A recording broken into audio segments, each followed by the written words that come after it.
বর্তমানে গ্লোবাল ওয়ার্মিংয়ের কারণে আমরা গ্রীষ্ম, বর্ষা, শরৎ, হেমন্ত, শীত, বসন্ত এই ৬টি ঋতুকে তেমন আলাদাভাবে উপভোগ করতে পারি না। তবে আমাদের শান্তিনিকেতনে কিন্তু এই ৬টি ঋতু এখনও আলাদা আলাদাভাবে উপভোগ করা যায়।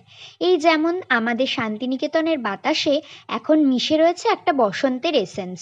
তবে আপনি যদি দুদিনের জন্য ছুটি নিয়ে শান্তিনিকেতন ঘুরতে আসেন একটা প্যাকড শিডিউল বানিয়ে, তাহলে আপনি সেই এসেন্স কতটা ফিল করতে পারবেন আমি জানি না। শান্তিনিকেতনের বসন্তকে অনুভব করতে গেলে কয়েকটা দিন থেকে যেতে হবে শান্তিনিকেতনে, ঘুরে বেড়াতে হবে অলিগলি, আর সর্বোপরি থাকতে হবে দেখার মতো দুটো চোখ। এখন আপনারা ভাবতেই পারেন এটা কেমন কথা, চোখ তো সবার কাছেই থাকে। তবে আমি বলতে চাইছি এমন চোখের কথা যা দিয়ে প্রকৃতিকে দেখলে প্রকৃতির সৌন্দর্য মনকে স্পর্শ করতে পারে।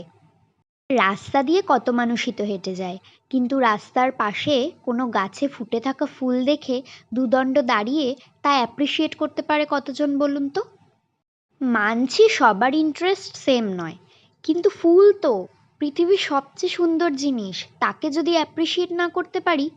লাস্ট 1 ইয়ার থেকে আমি শান্তিনিকেতনে থাকছি, এবং ছোটবেলা থেকে আমার গাছের প্রতি যে ইন্টারেস্ট, এই ব্যাপারটা শান্তিনিকেতনে থাকার দরুন আমি আরও ভালোভাবে এক্সপ্লোর করতে পারছি, এবং যার জন্য আমি নিজেকে ভীষণ ব্লেসড মনে করি।